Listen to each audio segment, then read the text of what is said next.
Welcome to CreateGrowProfit Coaching Stories. I am Morris from CreateGrowProfit.com, and today I'm speaking to Darren J. Brookes, the author and founder of Seat at the Table, which is a network for men to help them connect, contribute, and conquer.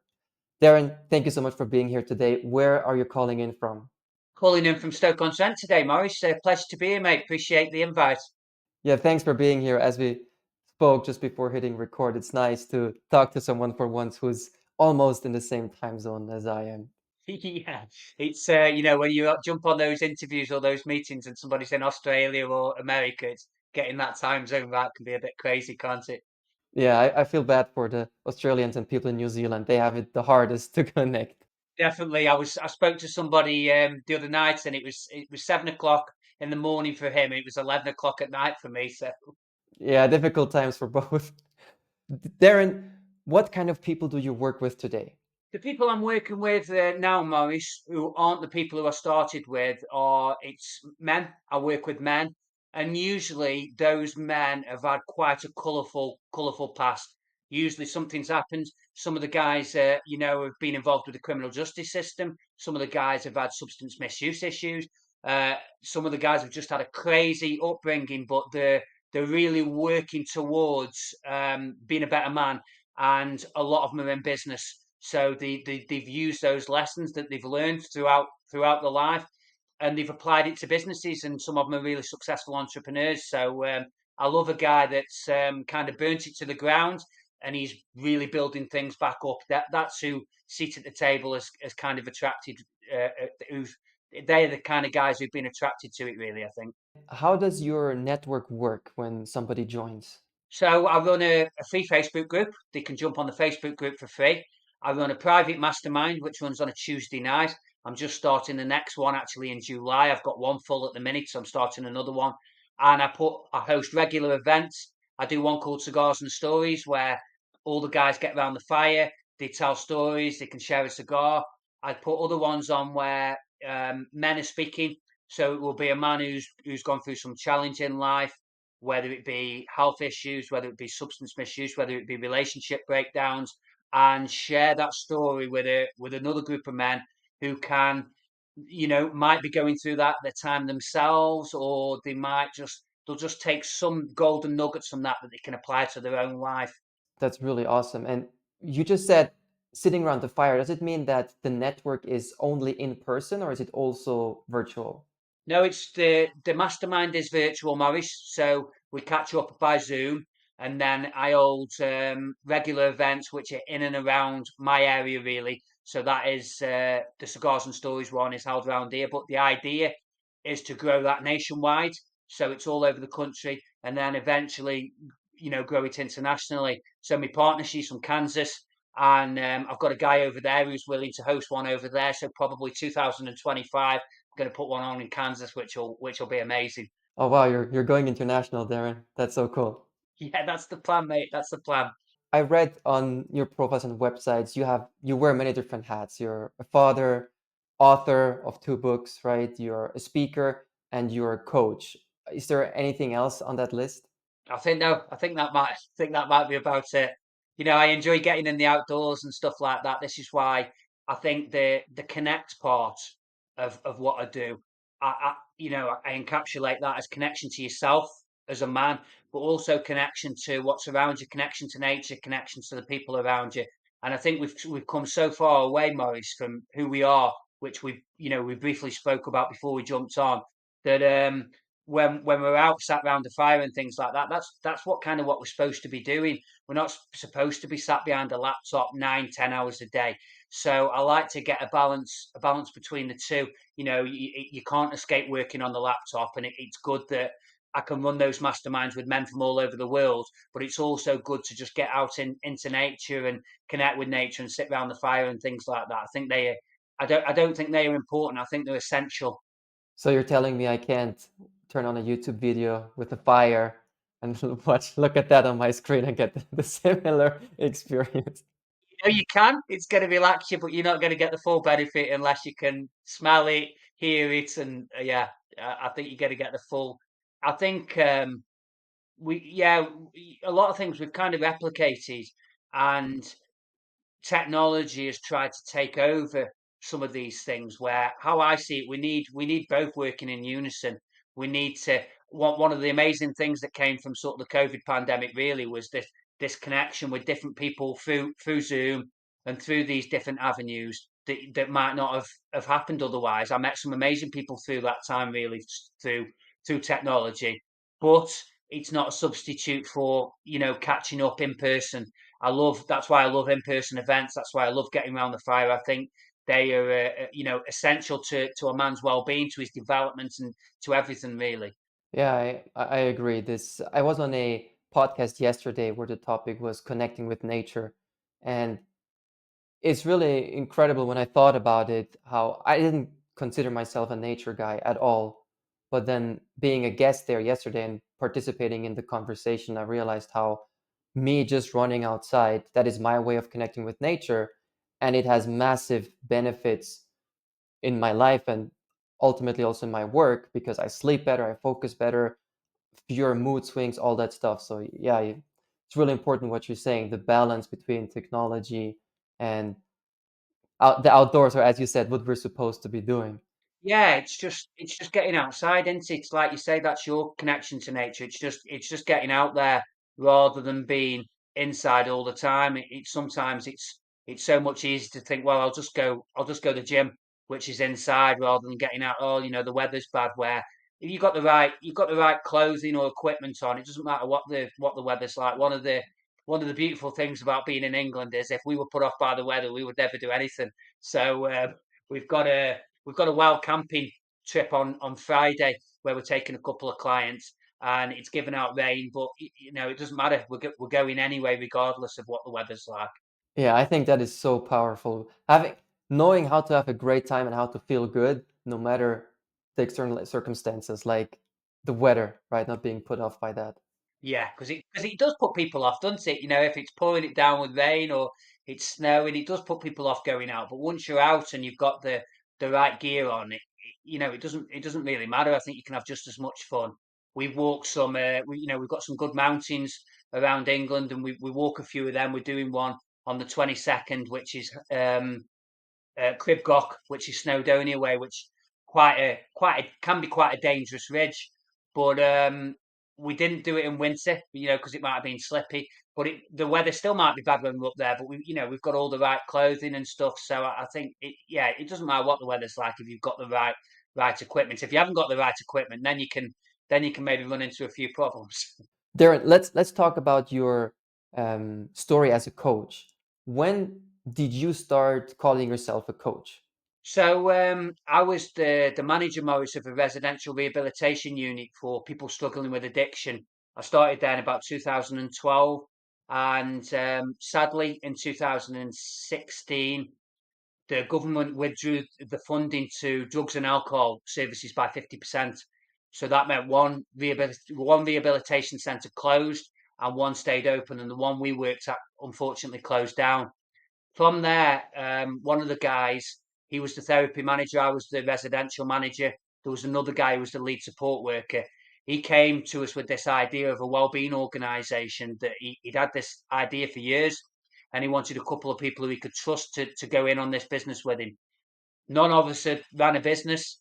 We'd ran a service between us. That's kind of what we did.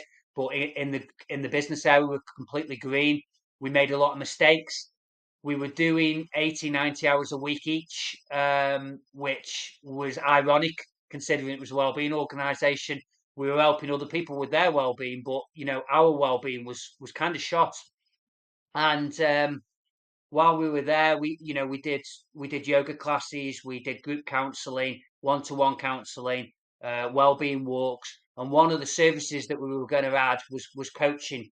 So with me mate being a therapist, he was already trained in that area. So I trained to be a coach. I completed my training while I was there, with the idea of adding this service to all these services that, to be honest, we already couldn't maintain. We took on too much too quick. Instead of focusing on one thing and making that work, we added all these different things.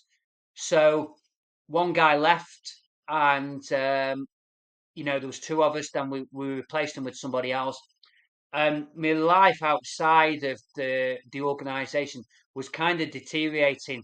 I was getting less time with my daughter, Morris. I remember crashing my car. Not, it wasn't a bad crash, but I knocked the wing mirror off my car, and I was quite stressed. And something had to give. I was doing this for a better life for me and my family, and ultimately, I felt like I'd got a worse life than I had before. So I pulled away. And I pulled away and I started coaching on a one-to-one basis myself.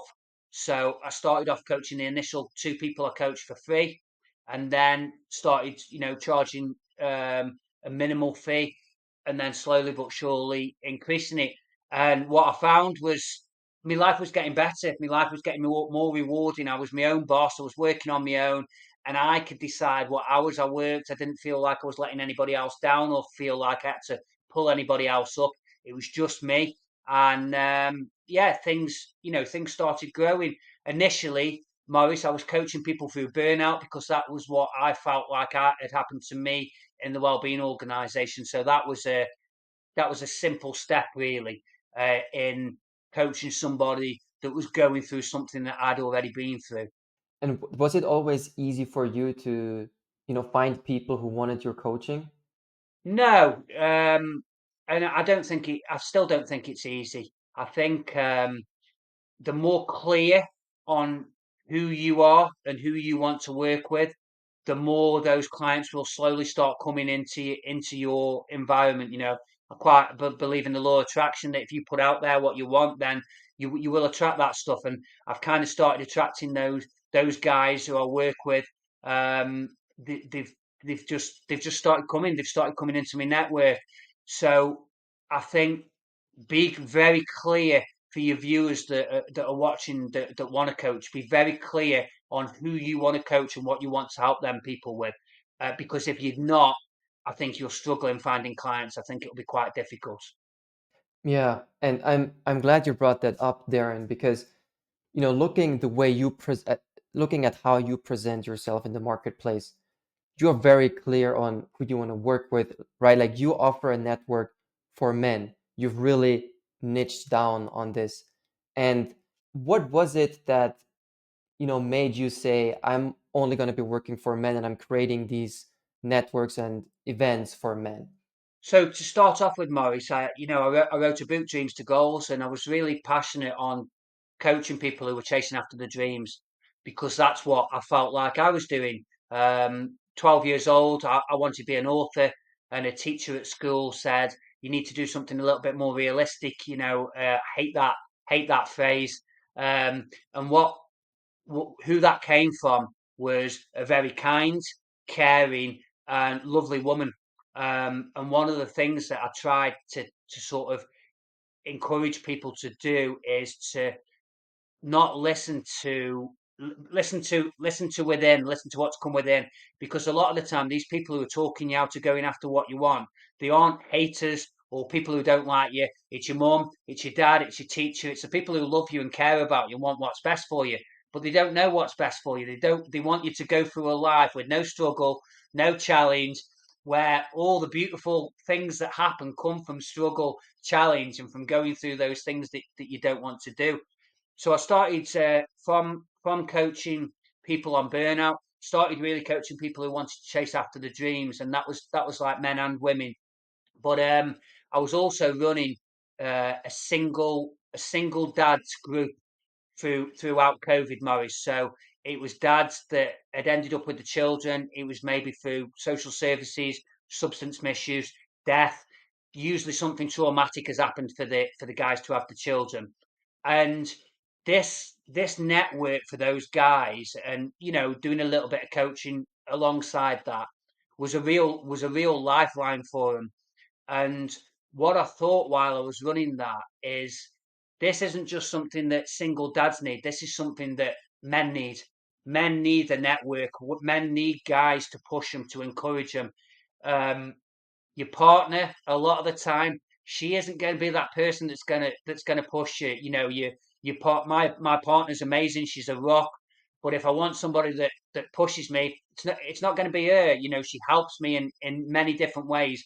But I think guys around you will will push you through that competitive edge where your partner, she wants you, um, she's more bothered about your well-being, she's more bothered that you're okay. And as you know, in business, sometimes your well-being isn't always good.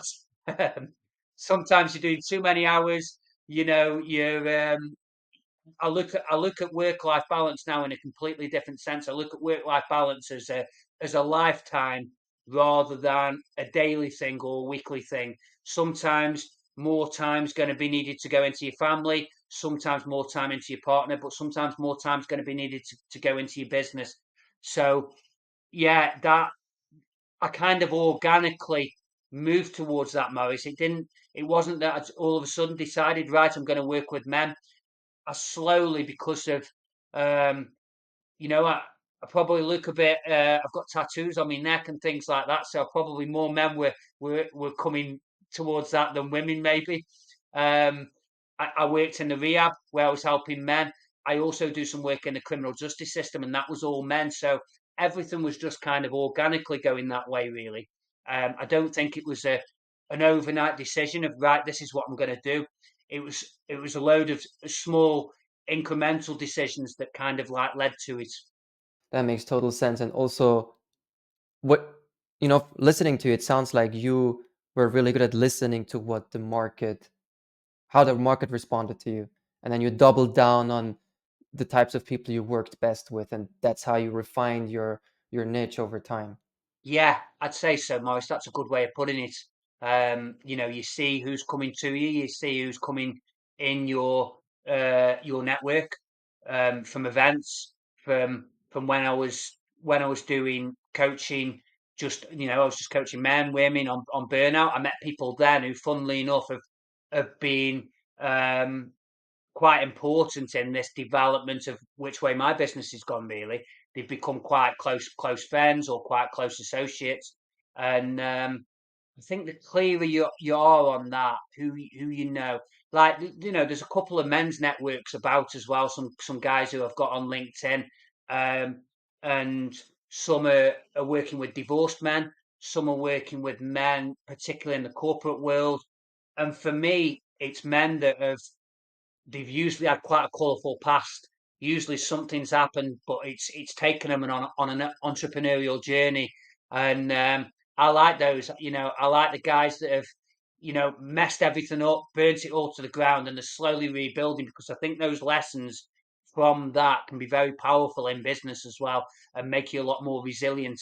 So yeah, I'm excited about the people I work with, and I think that's important as well. Being excited. Sometimes I was in coaching sessions, Morris, early on, and I felt like I was going through the motions. It felt like I was just, oh, another person on burnout, and that's not to take value off what that person was going through. But for me personally, as that was going on, I wasn't coming out of there sort of invigorated and full of energy. I was coming out of there a little bit more drained, really. Where now I come out of sessions quite excited and fired up, which I think is important. Yeah, I can sense that from just the content I've watched from you and saw on Instagram and Facebook. Thank you, appreciate that.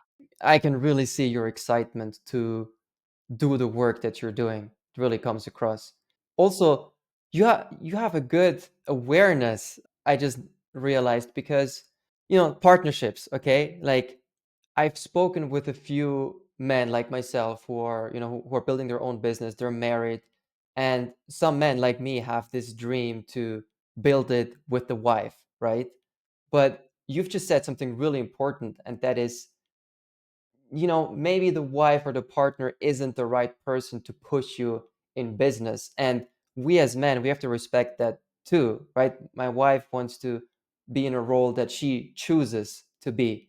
And there's a lot of validity to what you said about how men push each other differently through friendly competition. That really resonated with me. That was a good insight. Yeah, I think my I couldn't ask for a better partner. Firstly, she's amazing. She's so supportive. She's supportive of everything I do.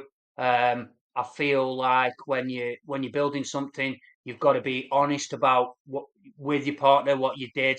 And I sat down and I had that. honest conversation very early on. Look, I'm nowhere near where I want to be. My vision is quite big. It's going to involve sacrifice for me. If you're not on that page, I completely understand. But I'm telling you so that you're aware of where I'm going and what I want to accomplish. And she's massively supportive.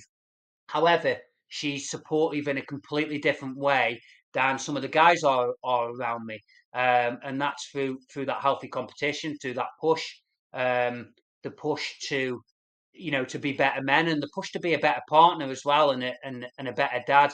And I think what I find is the conversations that I can have with those guys are different than the conversations that I'll have with my partner. She's amazing and brings something absolutely amazing to my life.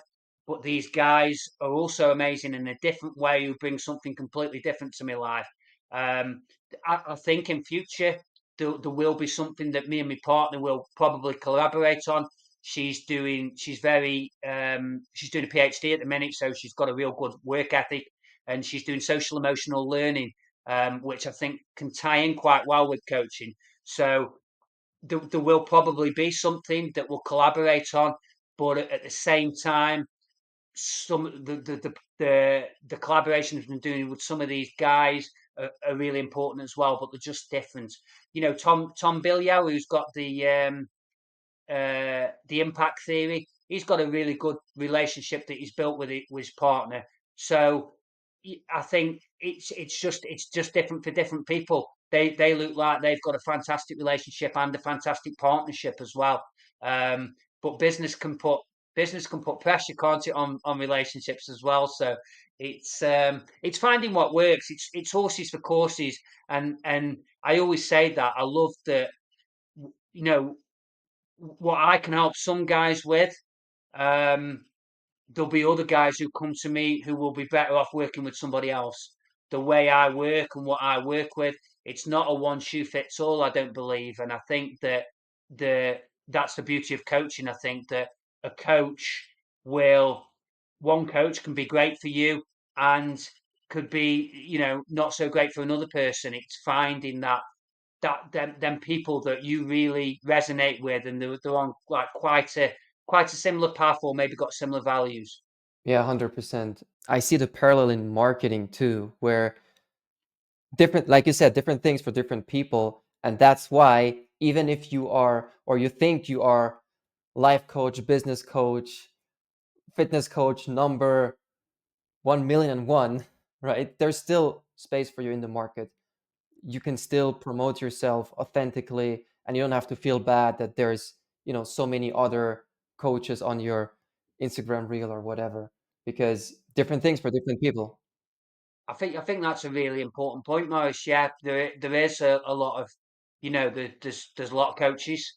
Um, there's coaching groups. I'm in the Lions Den, which is I'm in my own coaching group for my own personal development, and then I've got my group as well. But if you look at how many billion people are on the planet, I can go down the road here now in 10 minutes. I can go past four different garages. They've all got people fixing the cars.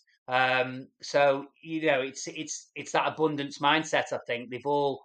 You will find your tribe. I think as you go on and as you become clear on who you are.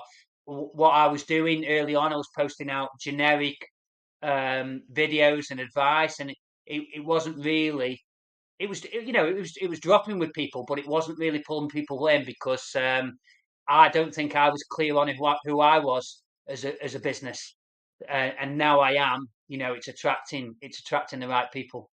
Talking about your posts, I saw one, today before we started the interview, and the post was so good because, you work with men, but you read messages from their partners, their spouses, and it was such a powerful message because you showed right then and there, you showed the ripple effect.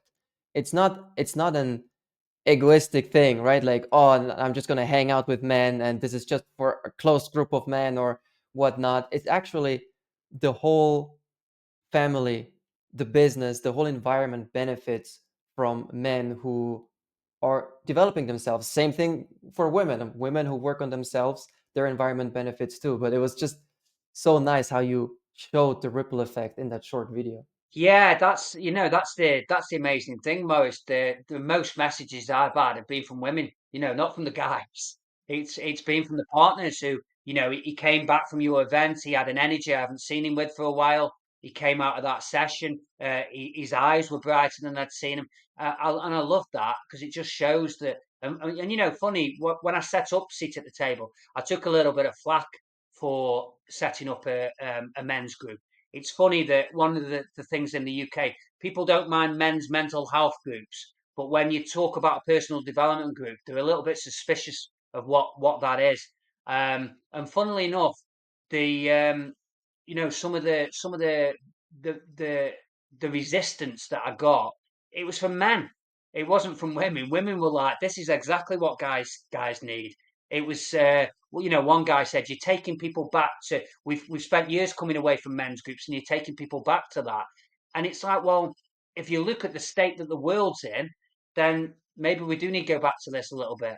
Yeah, I like that you're taking a stance. It allows people to identify with you or not, which is good marketing. Yeah, sometimes you're polarizing, but if you're clear on who you are, some people are going to love what you do, and some people really aren't going to like what you do. Yeah, I think it's the right thing to do when it truly is your values and represents your values, as opposed to, doing it for the sake of like polarizing for the sake of being polarizing. That's just toxic politics. Put it that way. Yeah, that's usually to get it's like clickbait, isn't it? It's usually to get the clicks and get the likes, which is what a lot of the news outlets do. And it's funny that some of these people who complain about the news outlets, they do the same thing with their own marketing.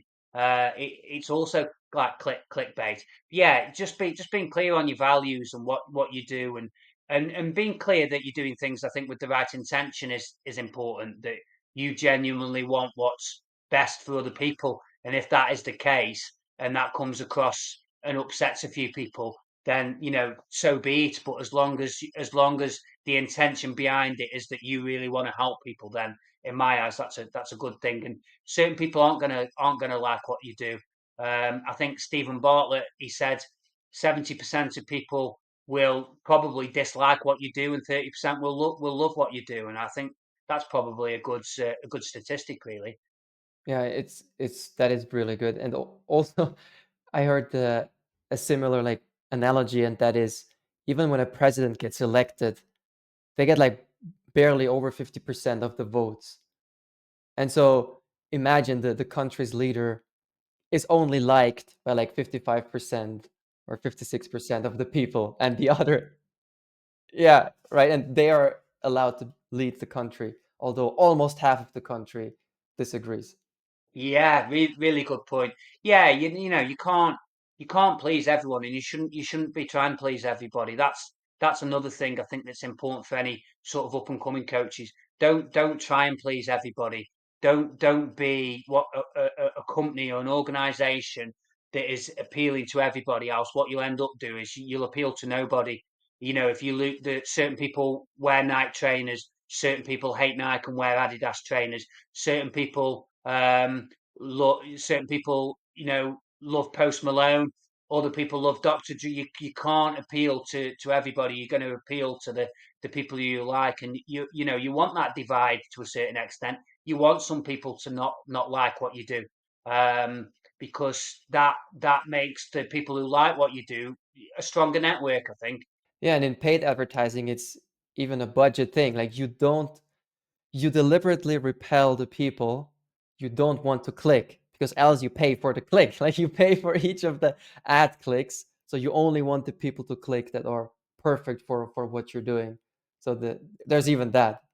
When you think back to you getting started as a coach, specifically like building a coaching practice, what is some of the advice that you would give yourself to, succeed faster or more effortlessly? The first, what we've kind of spoke about in depth, definitely number one is be clear on who you want to help. The clearer you are on that, I think the faster things will move. So, speaking to that, do you think it would have been possible for you back then to be as clear as you are today? Yeah, maybe. I think I was already doing quite a bit of work with men, but I do believe that everything happens for a reason, Maurice, as well. And I believe that you've got to go through. I think this struggle to see who you are. I think if everything landed on your plate straight away. Just for an example, like with lottery winners who win this big chunk of money straight away, and with most of them within 12, 18 months, it's gone because they haven't learnt any lessons on the build up to earning that money. They haven't got those powerful lessons that are needed. And I think the same in business. I think if everything happened straight away, you wouldn't have the powerful lessons that you do need. But I do believe that I probably could have built what I've built now quicker if I was clearer at that time. That network would probably be a little bit bigger than it is, but I'm not concerned about that. But I do think it could have happened a little bit quicker than it did. Okay, so like finding ways to be really clear on who you want to work with. Like that would have been if you coached yourself, right, your younger self, that's what you would have coached yourself on to get there faster. Yeah, although my young self, probably wouldn't have listened anyway. Yeah, I mean that was my biggest stumbling block too. I just wanted to figure it out all out by myself. I thought it was cool to figure it out by myself and went 180 on that one over the years. Darren, thank you so much for being here today. Where can listeners get in touch with you? Where should I send them to? Yeah, appreciate you having me, Morris. I really enjoyed that. They can find me as Darren J Brookes on all platforms. I'm Darren J Brookes, Instagram, LinkedIn, and Facebook.